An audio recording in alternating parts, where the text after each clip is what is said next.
Hi everybody, and welcome to another edition of Market Shapers. And today I'm really excited because we are joined by the amazing Rachael Hill. And before the cameras were rolling, Rachael was telling us how she had actually met the Queen. And I wanted to take this in a totally different direction based off that. But I thought it was really neat. You actually compared meeting the Queen and meeting Ebby Halliday as kind of the same experience for you. So I thought I'd just reshare that real quick because I thought that was really interesting. I finished Ebby's school, and on the Friday she came to have lunch with us. And I just remember the emotions of meeting her was like when I met the Queen. Yeah. She had that aura of specialness about her that was really amazing, and she really touched me. And I remember, chatting with her, and she signed a book for me, and we had a photo, and I just remember thinking, I want to do you proud, like you do, with your royal family. I mean, it's something special, and I just think that. Yeah, I think it's neat. I think it's really neat that you said that. Really, retake that. No. It just makes me feel weird. I thought it was a neat thing to say. You mentioned, she was the queen of real estate, and you had met the queen, and so I thought it was interesting that you had actually met the queen too. So yeah, I kind of felt like I'm not worthy of interviewing at this point. So. Oh my gosh. Okay, so we'll jump into what we're here to actually talk about. When you and I started discussing doing a session like this together, you had mentioned you wanted to talk about working with buyers. Yeah. And that really struck me. And not that I wouldn't expect you to, not be working with buyers, but a lot of people want to jump into listings or marketing. And so the fact that someone of your caliber wanted to talk about working with buyers, I was kind of curious about why that particular topic was something that you wanted to share with everybody.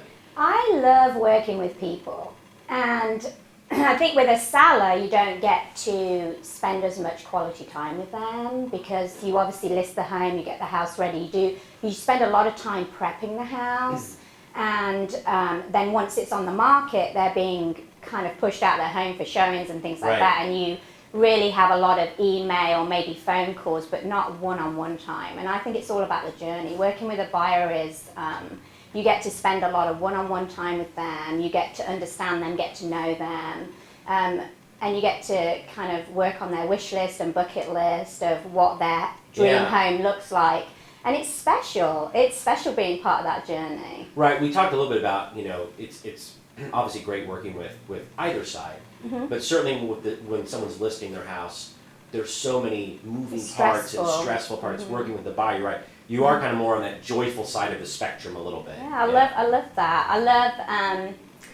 I love getting to know people, and then I love that they tell you one thing, and then you pick a wild card out for them. So I always let them pick the houses. I critique their lists and let them pick by hearting it in through the portal. And then I pick a wild card because by then I've got to know them by taking them out and listening to them and having conversations with them. And they always buy my wild card. Yeah. So it's a real treat. Yeah, that's interesting because people talk about, like, when you have your first meeting with the buyers, they talk about what they're looking for, like, the parameters of it. But what they end up with is sometimes something very different. So talk to me about that skill set you've developed where you're hearing what they're saying, but maybe you're hearing the undertones or the subcurrents on what you think they're actually going to really like at the end of the day. Well, I think a lot of times when you work with buyers in this area, it's very transitional. So they may be coming from acreage properties, maybe they're coming from historical homes, or, it can be very different. Right. Like I have a client right now that's coming from a 5-acre tree-lined property, and they're moving here and having to bring $300,000 more to their budget than what they're selling their home for, and they're getting like a 0.2 lot. Sure. So trying to figure out what would work for them in their budget, in the location of where they want to be with, their wish list. So then you go and find a greenbelt lot with trees, and yes, it's only a 0.2, but it gives them that sense. That they were familiar with. That they're familiar with. So it's, they were like, no, we have to have a 1/2 acre or an acre lot, and then I go and take them a 0.2 on a greenbelt, and they're like, oh, this has a sense of space. Sure. We've also looked at golf course lots and things like that. So I think that I have a very good sense of understanding people and connecting with people and listening to them and sensing when we walk through a home what they do or don't like, even though they may not have shared those things. I think that when you take a minute to connect with somebody on an emotional level, that you learn so much more from them. And so I definitely always take a step back and just watch their body language when we're going through the first set of homes, when we've first gone out looking. And normally by home 5, sometimes it's by home too. I can figure out where to take them, and because I'm out every day in the market, in the inventory, I sometimes go, we need to go and see this house. Right. And so it's just a journey, you know, and it's, I try to listen to them. It's not about what I want, it's about trying to make what they want work. Yeah, I think what you mentioned was that you used the word, you have a sense. Mm-hmm. And I think the thing that really stood out for me is the fact that you're using your intuition, which I always say realtors have the best intuition out of any industry. Yeah. So use your intuition, and then understanding where they're coming from helps you kind of identify where they maybe want to go. And so I thought that was great. Exactly, yeah. And a lot of my buyers aren't from this area. Right. So they, you know, they're relying on you to guide them. And I think I do a lot of prep work before they come here. We have we have conversations on the phone. Sometimes we FaceTime, so we have that one-on-one interaction. And then we talk about cities, and you know, I send them links and information so they can research, because obviously we're only allowed to advise on certain things. So I definitely provide them all the resources so they can go ahead and dig into it. And then they come back to me and we do our clean up our list moment. And then before they come, we go through their portal link and over their hearts, and I'll say, oh, you missed this, it backs up to a train track, and I know you said that's something that you're not wanting to do, or so we clean up the list, and sometimes I preview them as well, depending on, you know, how much time we have left between them coming. But I think that you have to show them the cream puffs of the list, and so their heads don't spin, and they get, you know, they do tend to, at the end of the day, sometimes when you show them too many houses, they're like, it's all a blur. Yeah.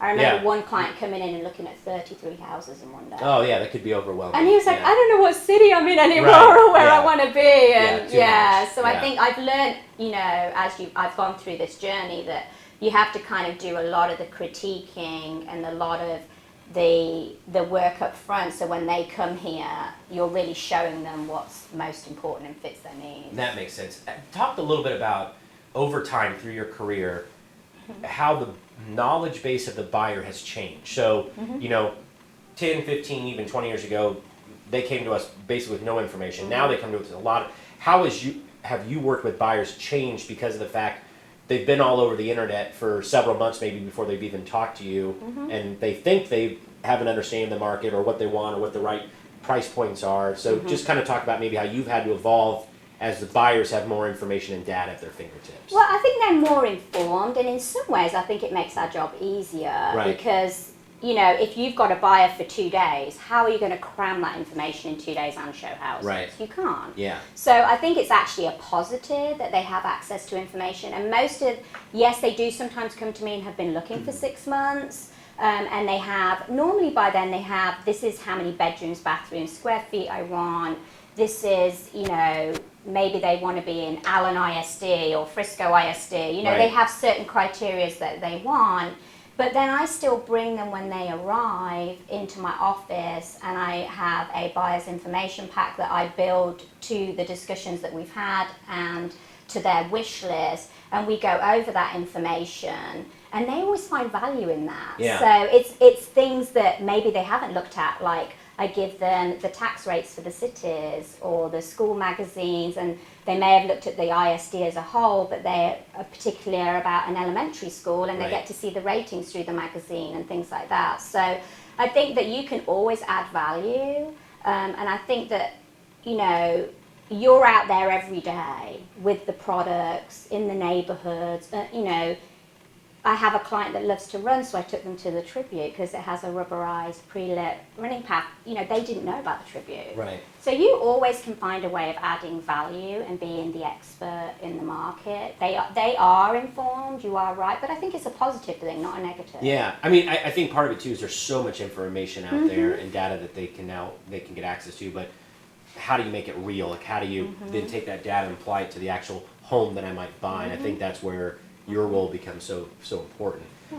So working with you obviously is a very, I would say, curated experience. And so at the end of the day, when a buyer has finished working with Rachael Hill, what is the experience that you're trying to deliver kind of at the end of the day? I think it's interesting. You don't often realize how others see you, but the biggest thing that clients have told me is that you've made me feel like the only client. Yeah. And I think I don't necessarily go out consciously thinking I want you to feel like you're my only client, but the fact that they feel that way at the end of the journey and that I'm their resource. Right. I had a client from 7 years ago contact me yesterday, and they contact me every year to help them fight their taxes. Can you provide some sold comps? And the fact that they still see me as their resource. And I think that's the biggest thing, is that you have to connect with them and build a relationship that's going to last. Yeah. The longevity of time, and I do that. I'd be their resource. They might want to paint a room, so they'll call me because they trust my vendors. Right. And I don't ever give a vendors an umbrella that doesn't personally work on my own home. That's not, very neat. So. Well, and I think that ties in really well with something that's going on in the news right now, which is, there's a lawsuit against NAR and a lot of the major brokers. Redfin has come out with this opportunity where you can bypass the buyer's agent and just buy directly from the seller, or actually from the listing brokerage. I did a contract that way. Yeah, and to me, that what's interesting is that it's trying to say the buyer's agent's only value is the finding of the property, and as if everything that happens after that is somehow irrelevant. So I'm curious to see, like, when you look at the whole buyer journey life cycle, how much of it really is, okay, we found the house, but now we've got to do everything else to get to the closing table. To me, that's also a huge part, if not the most part of value that a buyer's agent brings. It is, yeah. So once we find the house, I go to the inspections. I give them advice on what repairs they should ask for, because sometimes I always let them tell me I want to ask for these 4 things, and sometimes those 4 things are $100 fix, and they're missing the $4,000 fix. Right. And so, I always say to them, well, okay, this is this, and here's a paid invoice. I just did this on a house 2 weeks ago. It costs like $100 to do those things because it's a handyman item, and you're missing this big thing over here that's huge. So I think that we do add value. I do final walkthroughs. I meet contractors for quotes if they need it. I definitely hold their hand through the process. I keep on top of the file for appraisals. Is it clear to close? Do we have conditions we have to meet? I call the lenders twice a week, to get an update, and then I call them and make sure they understand what that update looks like. Because sometimes they don't know. They don't understand, oh, I should have sent that yesterday when they asked me for it. I'm going to send it next week. No, it's time sensitive. And so I definitely try to cover all the bases and be kind of the facilitator all the way through the process. Well, and I think it's amazing too, because I think when you that's such a massive value add, because when you look at it about just finding the property, it assumes the buyer's agent biggest value is access to a car and a tank of gas, and it's really so much more after that. And then, like earlier when you talked about the fact that they think they know what they're after, but really when you start digging deeper, they find something different. So, so I want to close with something that you said that I thought was a perfect answer when I said, why is it you love working with buyers? And you said, what do buyers? They become sellers. That's exactly right. Buyers become sellers. And they send you all of their friends and family and colleagues, and so that's how I built my business. I started off with buyers, and they became my 100% referral business. So. Well, we are so thankful that you are here with us. You are such a great ambassador for our company, and I was thrilled to be able to sit down with you today. And I know a lot of people are going to get a lot of value out of this. So, Rachel, thank you so much. Thank you. It's a pleasure. All right. Appreciate it. Thanks, everybody.